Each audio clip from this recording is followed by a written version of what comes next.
공무원 조직 안에서만 쉬쉬하고 넘어갈 일은 아니다. 5, 60대 남성이면서 원룸이나 빌라 같은 이런 분들이 고독사할 우려가 있고, 특이한 거는 안녕하세요. 저는 대구 남구청 생활보장과에서 사회복지 업무를 하고 있는 최영광이라고 합니다.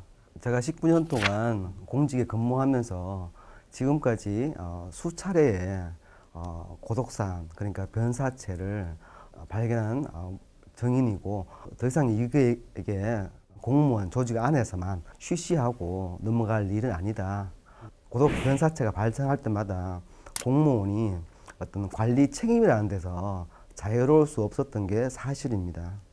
향후 대책보다는 빨리 사건이 마무리되기를 기다리고, 또한 국민들도 변사체가 보도될 때마다 그 순간만 뜨겁게 달궈지다가 또 수어드는 이런 사례가 반복되는 게 과연 공무원으로서 맞는 정책을 시행하는 걸까 고민을 상당히 많이 하게 되었고, 뜻이 있는 공무원 동료들과 민간복지기관이 협력해서 이런 실태 사례를 분석해보자, 참 어려운 결정을 하게 되었고, 조사 기간은 한 1년 6개월 정도 소요가 되었습니다.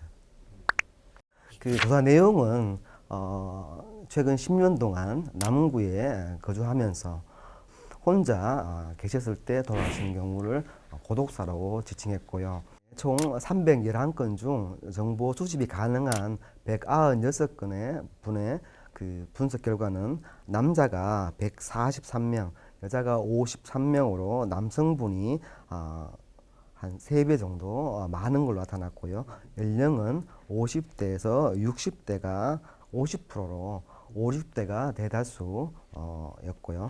사망 전 직업 여부는 없다가 186명으로 94.9%, 상당히 많은 부분을 차지하고 있었습니다.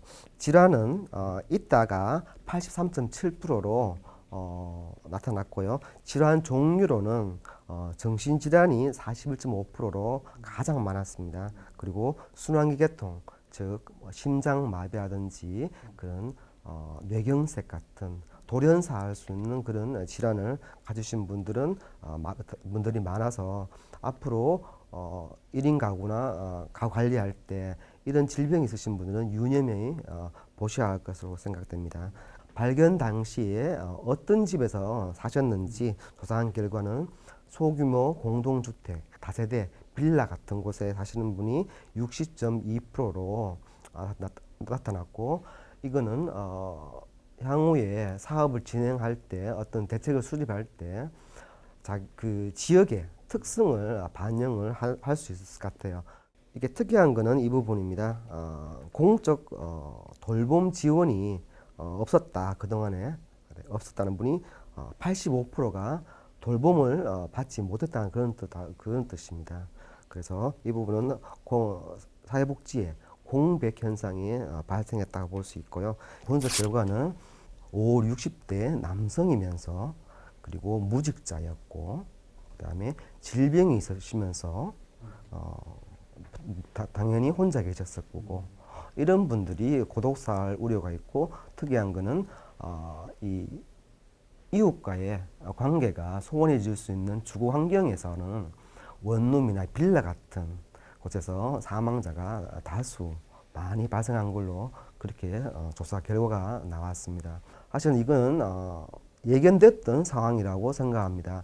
그동안에 우리나라 사회복지 제도가 소외계층이라 할 수 있는 노인이나 장애인, 아동, 여성 이런 쪽에 많이 취약했다 그러면은 그 중장년, 청년 1인층에 대해서는 마땅하게 제한해 드릴 수 있는 사회복지 플랫폼이 없었던 게 사실이었고, 그게 실태 조사에서도 여실히 드러나 있어서 이런 부분은 보완을 해야 되지 않을까, 그렇게 생각을 합니다.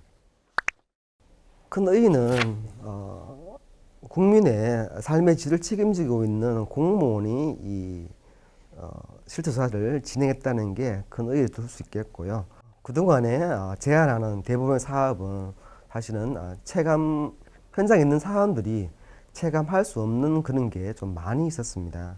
그래서 이 연구를 토대로 해가지고 현장에서 일할 수 있는 사람들이 가능한 사업을 저희들이 추려서 제안을 했다.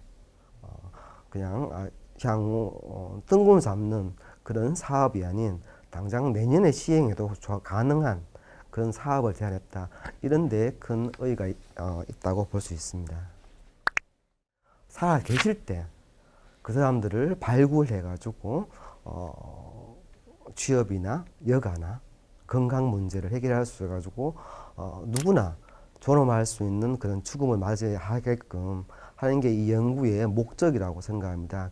그리고 무엇보다도 고독사 문제나 1인 가구 문제는 공무원이나 민간 사회복지기관이 해결할 수 없는 부분이 상당히 많이 있습니다.